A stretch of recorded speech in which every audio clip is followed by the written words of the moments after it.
उदास बसला होता माधव आणि सोनी होती त्याची दुकान. गज्जू दादाने आणलं सोबत दादाचं वरदान. अवनमधून निघाले जेव्हा स्वादिष्ट सुनेरी पराठे, बाजारामध्ये मछली धुवून मिटून गेले सगळे घाटे. लालचमध्ये जेव्हा चुन्नीलालने मशीनला चोरलं, दगड बनून पराठांनी त्याला मोठं सबक शिकवलं. गावाची सकाळ बाजारामध्ये सुरू होते. चारीकडे लोकांची चहलपहल आहे आणि प्रत्येकजण आपापल्या खरीदारीमध्ये लागलं होतं. सगळीकडे सर्व काही मजेशीर होतं. याच बाजारामध्ये 2 दुकानं एक समोर आहेत. एक आहे माधवची देसी पराठ्याची दुकान आणि दुसरीकडे आहे चुन्नीलालची मॉडर्न स्वीटची दुकान.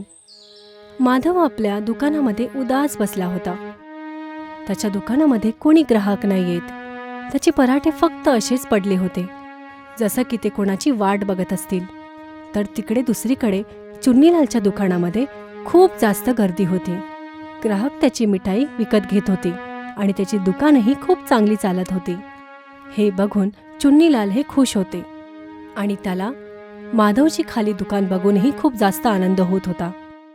अरे देवा, आज पण एक ग्राहक नाही आला दुकानात.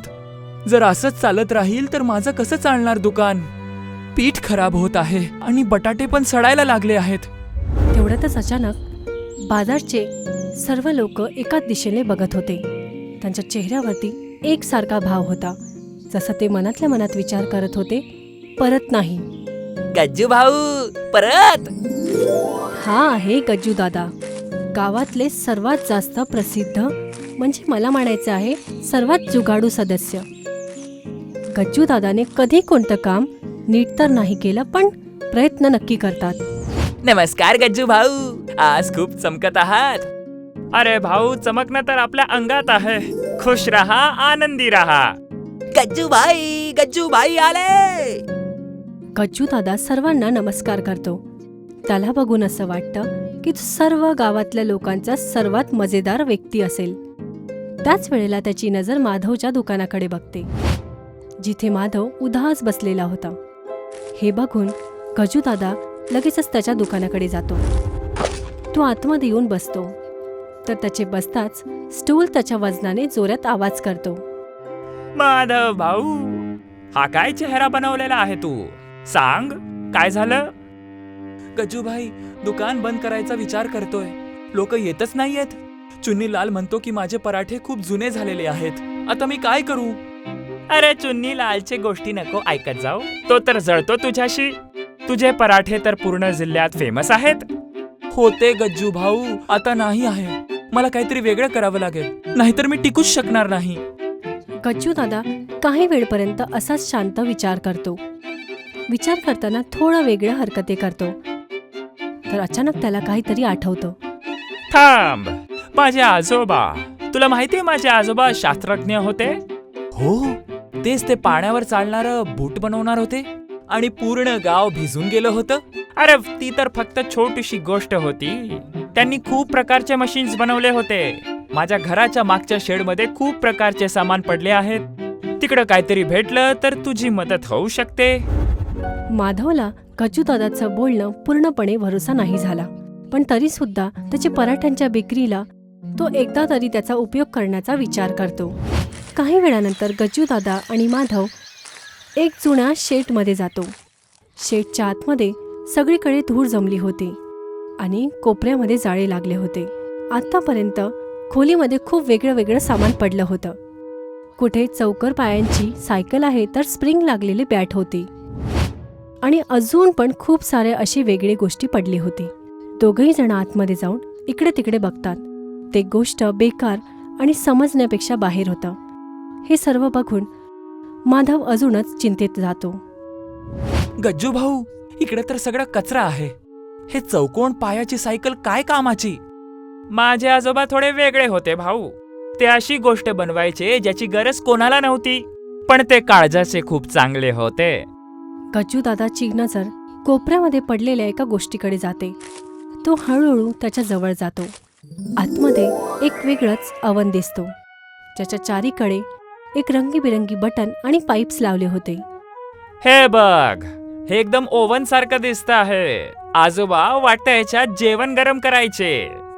पण हे तर खूप वेगळंच दिसत आहे. ह्याचे एवढे सगळे तार बाहेर का निघलेले आहेत? अरे भावा, शास्त्रज्ञाचं सामान आहे. थोडं वेगळं तर असणारच. चल, याला तुझ्या दुकानावर घेऊन जाऊयात.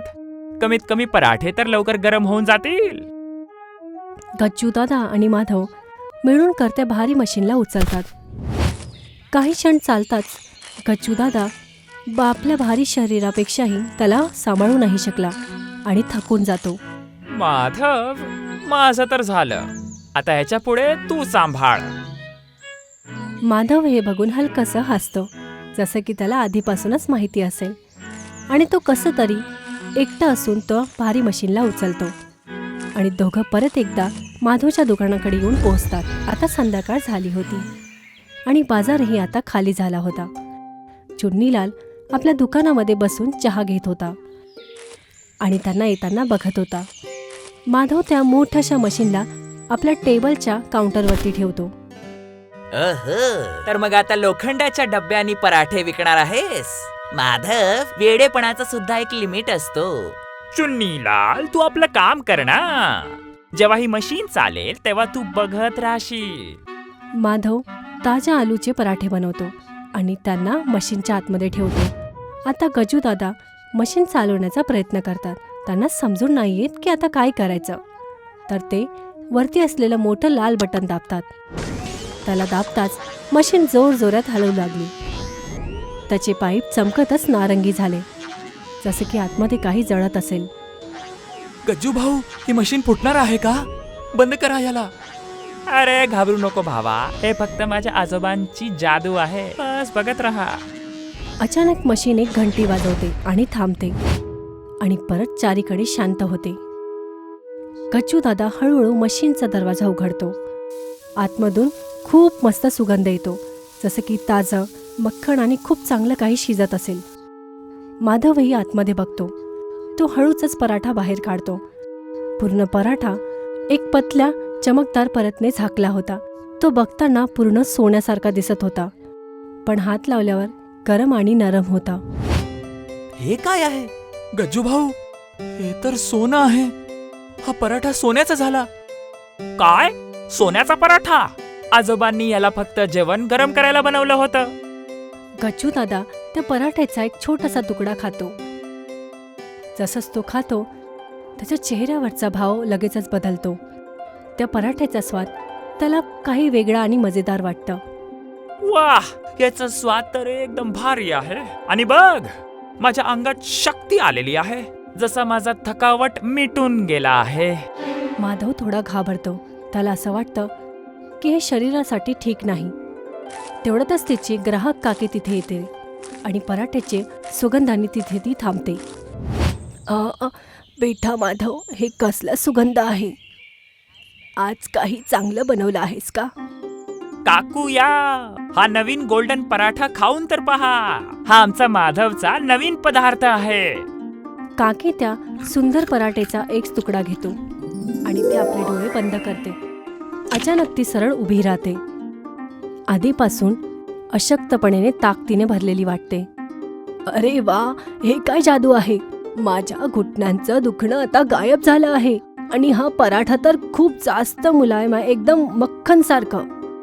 जवळ असलेली लोक आजीला बिना काठीचं उभं बघतात तर ते हैराण होतात. ते लगेचच दुकानाकडे धावतात. काकू, काय खरंच तुमचं दुखणं कमी झालं?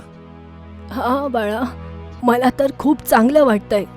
हे घे, ह्याचे पैसे ठेव आणि माझ्यासाठी अजून एक पॅक कर. चुन्नीलाल हे सर्व बघून एकदम हैराण होतो. त्याला विश्वास नाही होत की एका पराठ्याने लोकांना कसं ठीक केलं. हे बघून त्याच्या मनामध्ये आता जलन झाली होती. बघितलं माधव, ही मशीन बेकार नव्हती. ही तर तब्येत बनवणारी मशीन आहे. आता तुझे पराठे सोन्याच्या भावात विकतील. माधव आज पहिल्यांदा खुश होता. दुसऱ्या सकाळी माधवची दुकान आता खूप जास्त गर्दी होती. सर्व लोक त्याच्या दुकानामध्ये एकत्र येतात, कारण सर्वांना आता ते प्रसिद्ध पराठे खायचे होते. गच्चू दादा काउंटरवरती उभा राहून मशीन चालवत होता आणि प्रत्येक वेळेला सुंदर आणि स्वादिष्ट पराठे येत होते. लाईनीत या भावा बहिणींनो, सगळ्यांना भेटणार तब्येतीचा सोन्याचा पराठा. कोणी धक्काबुक्की करायचं नाही. मला 2 पराठे पाहिजे. माझ्या कमरेत खूप दुखापत आहे. मला पण. मी ऐकलं आहे की याला खाल्ल्याने डोळ्याची रोशनी पण येणार. माधव आता खूप खुश होता. तो गज्जू दादाकडे बघतो. त्याच्या डोळ्यामध्ये त्याच्यासाठी प्रेम आणि सन्मान झलकत होता. गज्जू भावा, तू तर माझं आयुष्यच बदललंस. जर तू ही मशीन नसती आणलीस तर मी आज रस्त्यावर असतो. अरे भावा, मित्रच तर मित्राच्या कामावर येतो. आणि हे तर आजोबांचा आशीर्वाद आहे. रात्र होऊन गेली होती आणि आता दुकानही बंद झाली. यामध्येच चुन्नीलाल तिथे येतो. त्याच्या हातामध्ये एक मोठासा बोरा होता. ही मशीन माझी झाली पाहिजे.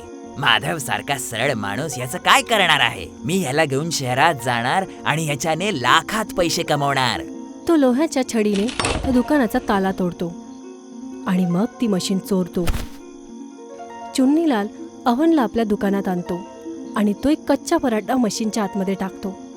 त्याला चालवता नाही येत तर तो काहीतरी बटन्स दाबतो तर मशीन हालते.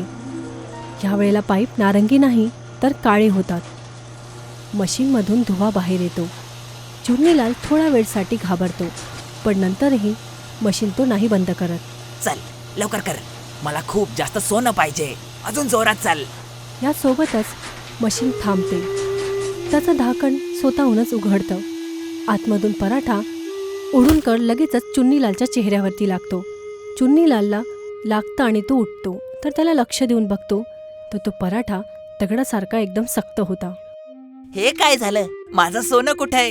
हे तर दगड झालं. तो परतच मशीनला हात लावायचा प्रयत्न करतो तर ह्या वेळेला मशीन त्याला झटका देते. दुसऱ्या सकाळी गज्जू दादा आणि माधव दुकानावरती येतात. ते तुटलेल्या ताळ्याला बघतात आणि लगेचच आतमध्ये धावतात. आतमध्ये जाऊन त्यांना माहिती पडतं की मशीन आता गायब आहे. हे बघून माधव आता रडायला लागला. सगळं संपून गेलं. माझी मशीन चोरी झाली. आता मी काय करू? रडू नको भावा, मला माहिती आहे कोणी केलं आहे. गावात एकच चोर आहे जो दुसऱ्यांच्या यशाने नेहमी जळतो. दोघंही जण चुन्नीलालच्या दुकानाकडे जातात. तर तिथे पोचल्यावरती बघितलं तर चुन्नीलाल जमिनीवरती पडला होता. त्याच्या चेहऱ्यावरती राख लागली होती. तो खूप जास्त चिंतेत आणि विचित्र दिसत होता आणि मशीन जमिनीवरती पडली होती. चुन्नीलाल, चोरी करणं चुकीची गोष्ट आहे आणि या मशीनला फक्त एक चांगलाच माणूस चालवू शकतो. मला माफ कर गज्जू भाई. मला वाटलं मी खूप पैसेवाला होऊन जाईल, पण या मशीनने तर मला जाळवून टाकलं आणि दगड बनवून टाकलं. गज्जू दादा मशीनला उचलतो आणि साफ करतो. जसंच तो त्याला साफ करतो तर त्या मशीनमधून धुवा निघायचा बंद होतो. काही दिवसानंतर दुकान परत उघडते. दुकानचा बोर्ड बदलून गज्जू दादा आणि माधवचे गोल्ड पराठे झाले होतं. दोघंही जण आता आधीसारखंच एकदम मस्तीमध्ये सर्व ग्राहकांना ताजे आणि स्वादिष्ट पराठे देतात. बघितलं माधव, खरंच मेहनतीचं फळ नेहमी गोडच असतं आणि कधी कधी ते सोन्याचं सुद्धा असतं. तुम्ही बरोबर बोललात अज्जू भाऊ. आणि सगळ्यात चांगलं काम काय आहे की आपल्या पराठ्यांनी लोकांची तब्येत चांगली होत आहे. गज्जू दादा आपले केस झटकतो आणि हिरो सारखा सर्वांच्या मध्ये उभा राहतो. गज्जू गज्जू दादा जिंदाबाद, गज्जू दादा जिंदाबाद.